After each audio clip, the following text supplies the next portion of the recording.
Mungkin orang banyak yang menganggap bahwa saya itu berpolitik. Saya mendukung capres, saya mendukung capres ini, capres itu, dan beberapa teman saya yang lain kadang-kadang dituduh bahwa kita itu mendukung salah satu capres tertentu. Tolong perhatikan, mengapa saya selalu melawan politisasi agama?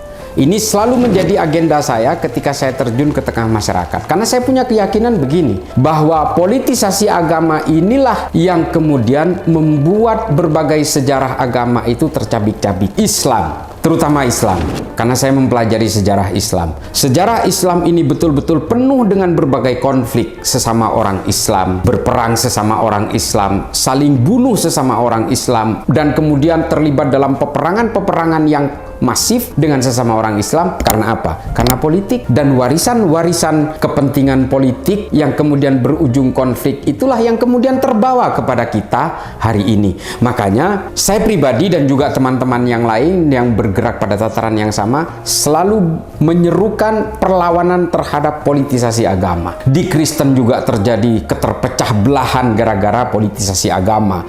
Hegemoni gereja yang luar biasa di Eropa itu kemudian membawa perpecahan dan membuat orang Kristen di Eropa terlibat dalam perang selama 30 tahun dan membunuh 8 juta umat Kristiani di Eropa. Di Islam juga terjadi perang-perang yang melibatkan sesama orang Islam karena persoalan politik.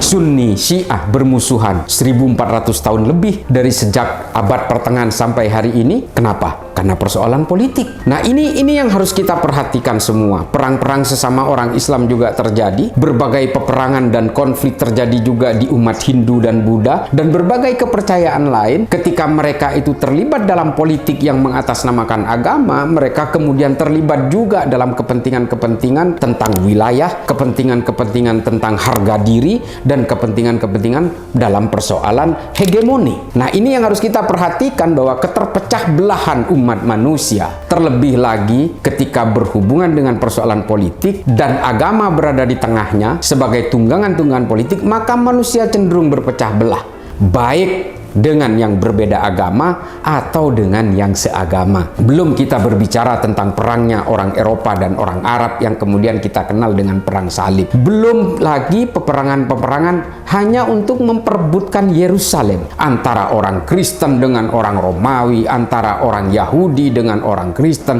antara orang Islam dengan orang Yahudi dan sebagainya. Melibatkan banyak kepentingan-kepentingan sehingga kemudian apa? Nilai sakralitas dari agama itu kemudian dipertaruhkan. Hari ini, orang-orang kemudian tidak bisa membedakan antara kepentingan politik dan agama karena kita betul-betul diracuni oleh pemikiran bahwa kalau ingin menjayakan agama harus lewat politik. Padahal, yang bisa menjayakan agama-agama adalah ilmu pengetahuan. Ini tolong dicatat. Semua agama memiliki sejarah yang gemilang dan sejarah yang luar biasa ketika dia betul-betul bisa mengglorifikasi agamanya lewat ilmu pengetahuan. Ilmu pengetahuan kemudian menjadi legacy dari berbagai keindahan-keindahan ilmuwan dan para pemikir dari kelompok-kelompok beragama yang terwariskan hingga hari ini kepada kita semua. Warisan-warisan kepentingan politik hanya kemudian menyisakan permusuhan seperti Sunni dan Syiah dan sebagainya yang bermusuhan hingga hari ini. Dengan ilmu pengetahuan, orang kemudian lepas dari berbagai lintas agama, keimanan, suku bangsa dan sebagainya. Pemikir-pemikir Islam mewariskan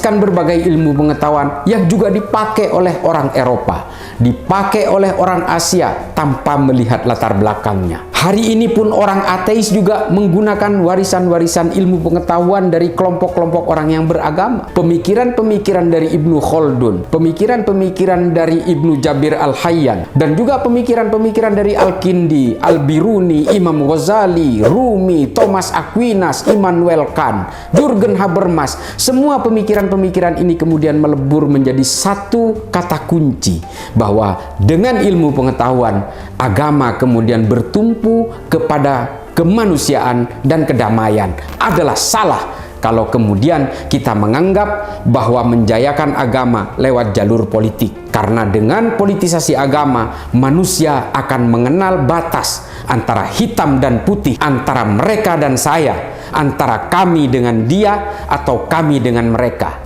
Ini yang harus diperhatikan kepada saudara-saudaraku sekalian. Mari kita lawan politisasi agama. Siapapun yang menggunakan jalur-jalur politisasi agama harus kita hindari dan harus kita lawan. Karena satu hal, ketika seorang penguasa menggunakan tunggangan agama sebagai alat penghantar kepada kekuasaannya, kelak ketika dia berkuasa, dia akan membenarkan juga kejahatan-kejahatannya dengan dalil-dalil agama. Ibnu Rushd, Tahafud at-Tahafud.